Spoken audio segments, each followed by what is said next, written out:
After this joyride, I'm out of the crash dummy business for good. But Vince, it's a great job. Heck, they'd have to pry me away from it. Anybody home? Larry, they do pry you away from it. Oh, yeah. For years, I've been eating steering wheels. For what? To prove how safety belts save lives. But thousands die every year in car accidents because they don't buckle up. Vince, we're dummies. We don't wear safety belts. Larry, you really know how to hurt a guy. Hit it! Safety belts. For dummies or people?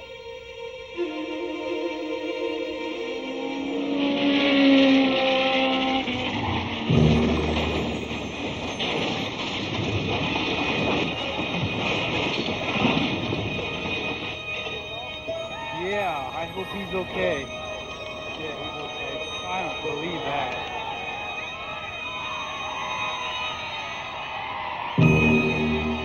For this race driver, the helmet, and especially the safety belt, help to save his life. But that's in a race car, right? What happens when a regular car crashes? In crash tests, you can see what would happen to the cars and the people inside.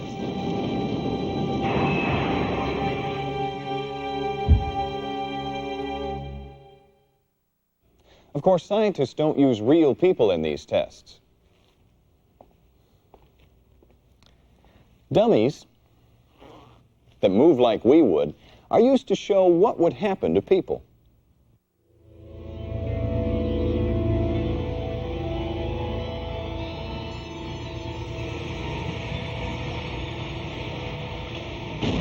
Cuts, broken bones, a crushed chest, the films show it all. Looking closer, in slow motion, you see that what looked like one crash was actually two. The first crash is the car hitting the wall. In only 1/10 of a second, the car is stopped. But nothing makes the people stop. They keep going until something inside the car stops them, like the steering wheel, or instrument panel, or windshield. This is the second crash, when the people hit something. Even though cars have padded dashes and other safety features that help reduce injury in a crash, people can still be victims of the second crash. But it doesn't have to be this way. Wearing safety belts really helps. You can see how in this crash test film. Just the simple act of buckling up.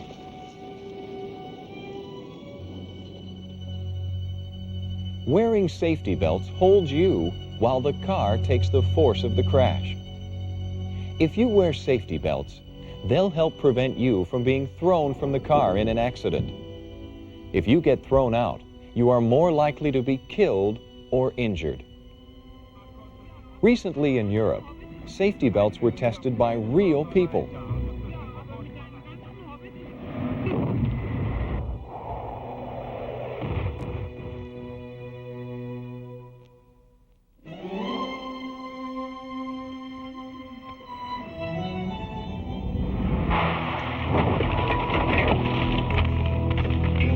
These tests show how belts really work for people.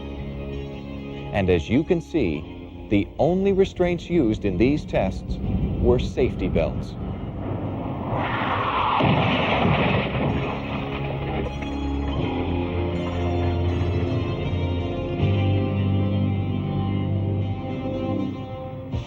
Safety belts do help. They save lives. Over 10,000 lives would be saved every year if everyone in the United States buckled up. Belts have been in cars for years, yet some people still don't buckle up, even in those states where the law says you have to. Some experts are ready to give up. That's it. I'm history. End of the road. You can't quit, Vince. No crash dummy takes out a utility pole like you do. Larry, for years I've been proving how safety belts save lives, but nobody's listening. Sure they are. Yeah, that's why thousands die in car accidents every year. I feel like I'm banging my head against the wall. Come on, Vince. Tomorrow's the big day. 2 compacts. Head on. High speed? Could save a life. No, I'll be there. Yeah. Wearing safety belts shows that you're a responsible person. When you wear safety belts, you're thinking about yourself and others. You're taking action to stay uninjured and alive. And you're trying to prevent needless tragedy for yourself, your family, your friends, and all of us. And it's easy to do. Here's how it's done.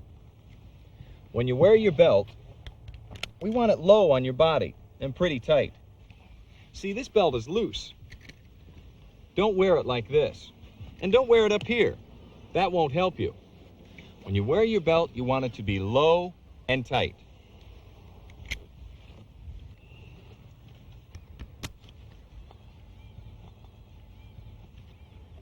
Wear safety belts. Ask your family and friends to buckle up. Show you care. Getting others to join in buckling up may be easier than you think. Hey, great game, guys. Come on, I'll take you home. You can begin with your family and friends. You pitched a pretty good game today. You played okay, too. When you get into a car, buckle up. You can ask everyone in the car to do the same. Put your seatbelt on. Aren't you gonna buckle up? Only dummies do that. Only dummies don't.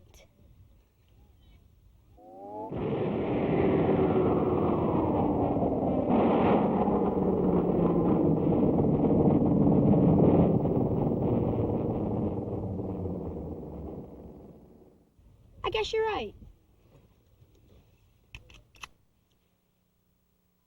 Safety belts. For dummies or for people? For people.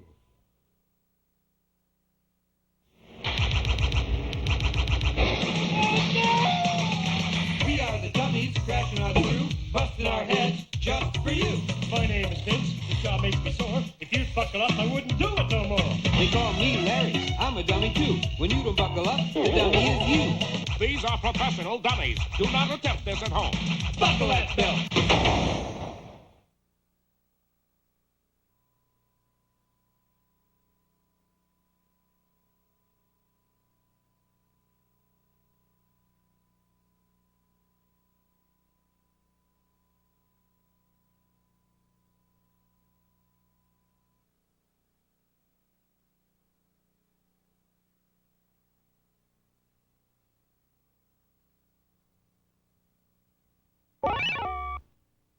Get ready.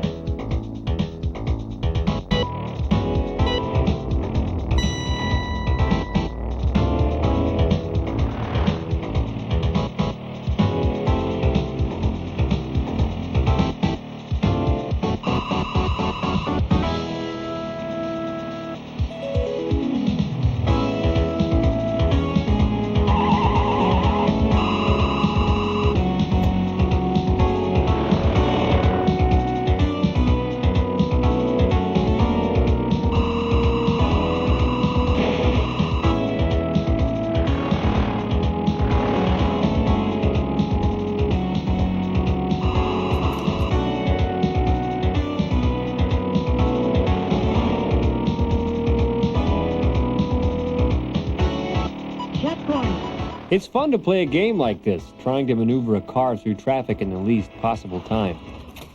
You hit another vehicle, and all it does is slow you down.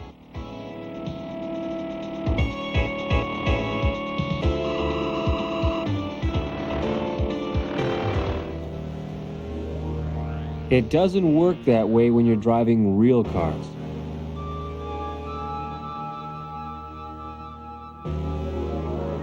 Hit a car on a real highway, and it could slow you down for good.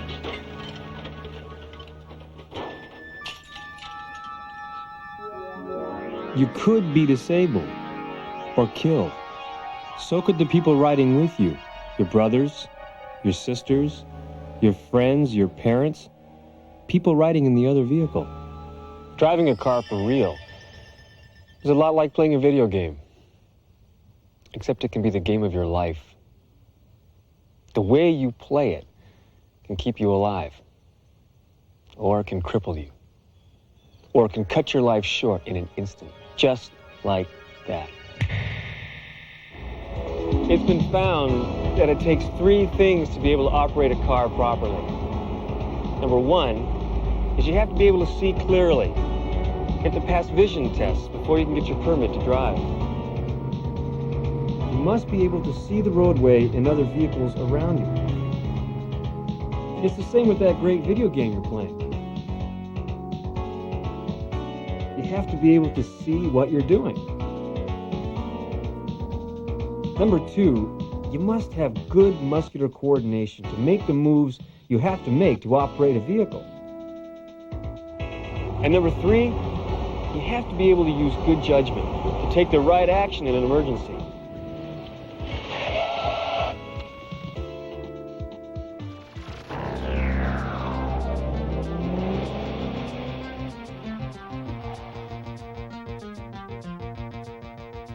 With all the work being done to make vehicles safer, to make the roadways safer, and to help people be better, safer drivers, it just doesn't make sense that some people do something to themselves that makes it difficult or impossible for them to operate a vehicle properly, especially when they can cause a crippling injury and even death to themselves and others.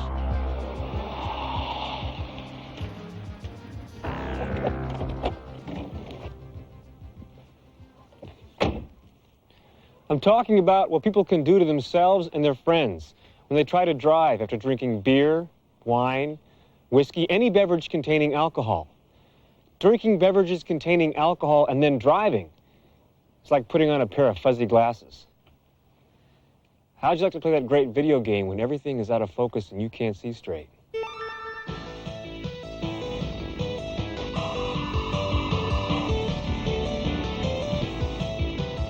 Drinking alcoholic beverages can cause you to lose control of your muscles. You can't win the game when you can't drive the car. Drinking alcohol affects your mind, interferes with good judgment. Makes you take chances.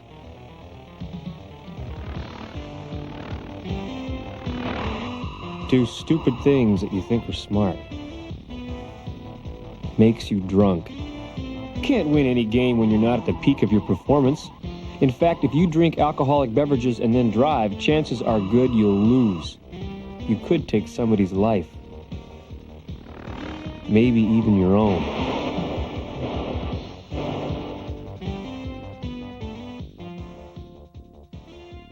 Why does anyone drink beverages containing alcohol?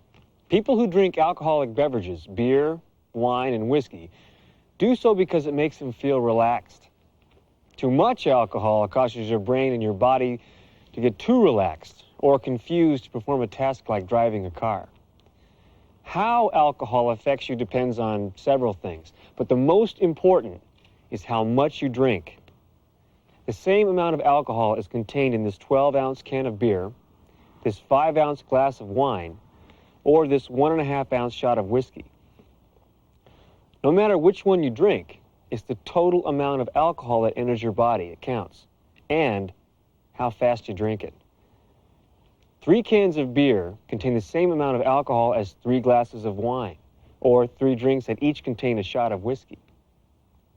Unlike what many people think, you can get just as drunk drinking beer or wine as you can drinking whiskey. The reason why is that the effect of the alcohol on your body is exactly the same.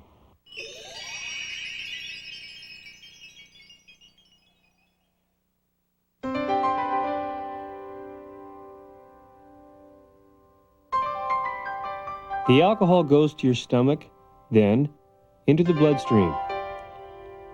From there, it goes to your brain and the nerves that control the muscles in your eyes, your arms, and hands, and your feet, and begins to affect them. It does it in a way that is always the same, depending on what is called your body's blood alcohol concentration, or BAC level. That's a measure of the amount of alcohol in your blood and in your brain, your heart, and your other organs. The BAC level is what the police measure when they stop a driver they suspect of being drunk. Almost all states consider you drunk if your BAC level is 0.1%. To demonstrate the effects of various amounts of alcohol on driving, we've set up a special test course at the General Motors Proving Ground. We asked 6 young adults, all over 21 years old, to drive the course for us, before and after drinking beverages containing alcohol.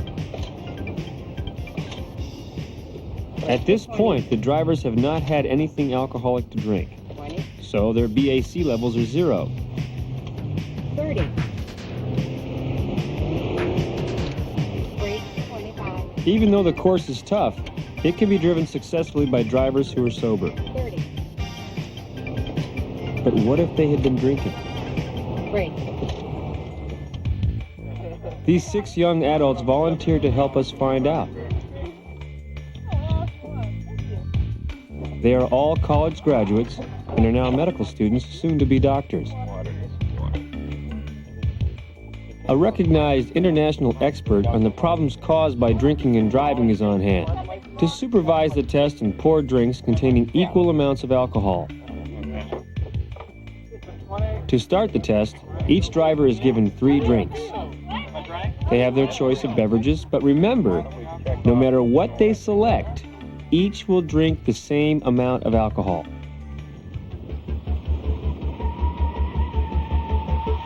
When they go onto the course, their BAC levels are about 0.05%, and their driving is beginning to be affected. They tend to drive slower than before to try to compensate for the effect of the alcohol.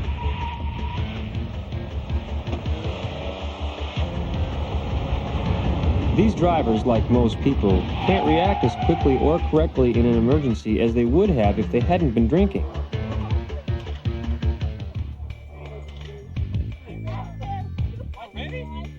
The driving test continues as the drivers are given 2 more drinks, then return to the test course.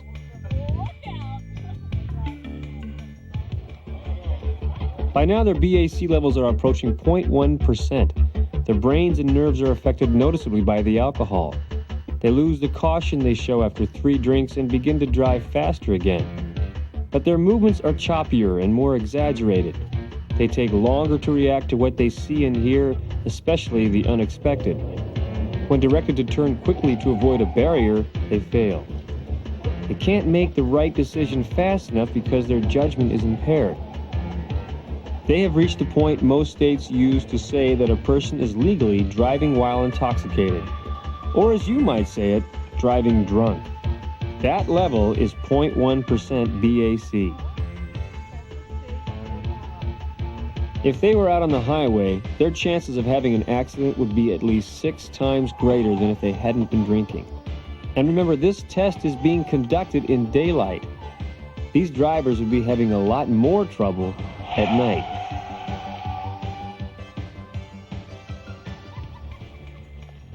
Finally, the test drivers are given 2 more drinks.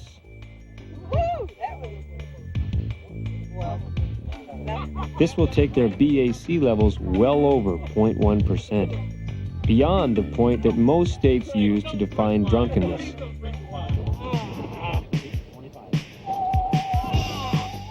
Now their driving is seriously affected. No matter how hard they try to make complex driving moves, they can't. Their nerves and muscles just won't respond properly.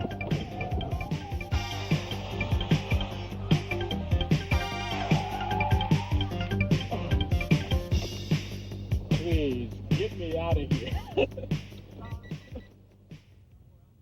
The more alcohol that is consumed, the higher the BAC will be, and the worse the effect. Have 8 drinks in 1 hour, and if you're the average 160-pound individual, your BAC level will approach 0.2%. The part of the brain that controls the muscles becomes depressed, and you will be staggering drunk.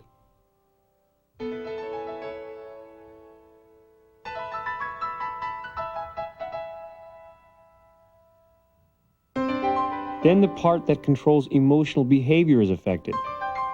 Some people who drink that much get sleepy. Others get angry easily and may shout or cry. Anyone like this must not drive a car. Yes, we're gonna go. Let's go. If he or she insists on driving, you should stay out of the car. And your friends should stay out too. If the individual keeps on drinking, his BAC level will continue to rise.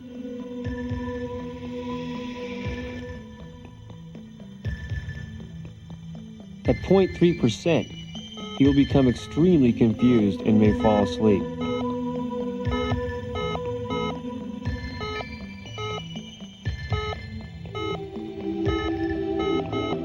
At 0.4%, he may go into a coma. At 0.5%, he may be unable to breathe and could die. Like I said, people react differently to alcohol. Depends on their body weight, age, and other characteristics. But at some point, alcohol causes everyone to lose control.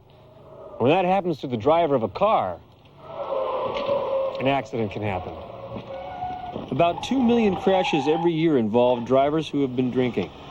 Half of the crashes where someone was killed involved drinkers. You've seen why you can't drive a vehicle safely. When you can't see clearly, when you can't control your muscles, when you can't make good decisions. You couldn't win a video game that way. And the game of your life can't be won that way either. And there's something else. It's been found that alcohol in the body causes head and neck injuries to be more serious.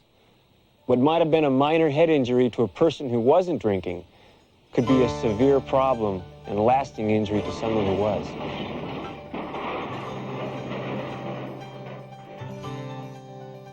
That's because alcohol causes increased bleeding and swelling in your spinal cord and brain tissues when you are injured in the spine or head. That slows down the flow of blood to your brain, reducing the life-giving oxygen and nutrients your brain needs to function. This can disable you or even cause death. In fact, if you had been drinking and are in an accident, your chances of being killed are 4 times greater than if you hadn't been drinking. That applies to anyone in the car who's been drinking, driver or passengers. So, if you ever hear anyone say that alcohol relaxes you, thereby making it less likely to be injured in an accident, don't believe it. It just isn't so.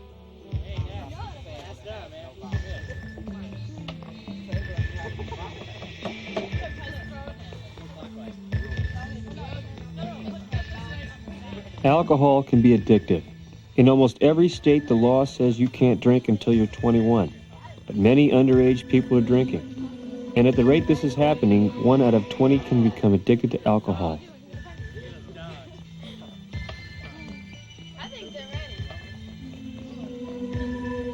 And even when you are 21, whether to drink or not is a choice each of us must make.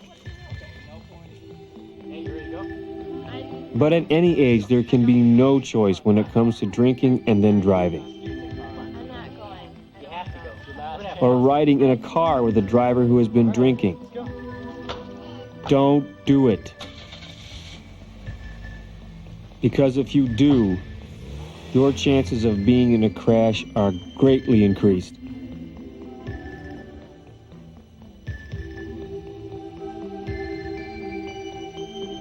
And if you or anyone in the vehicle has been drinking, that can mean the possibility of a more serious injury or a greater possibility of death. For the driver,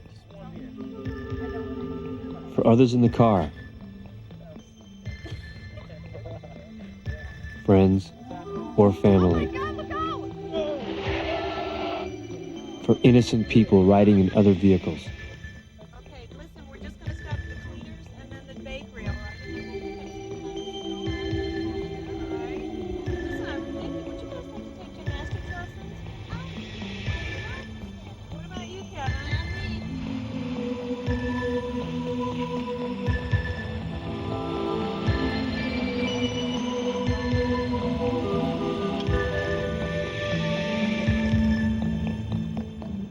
Look out for that wagon!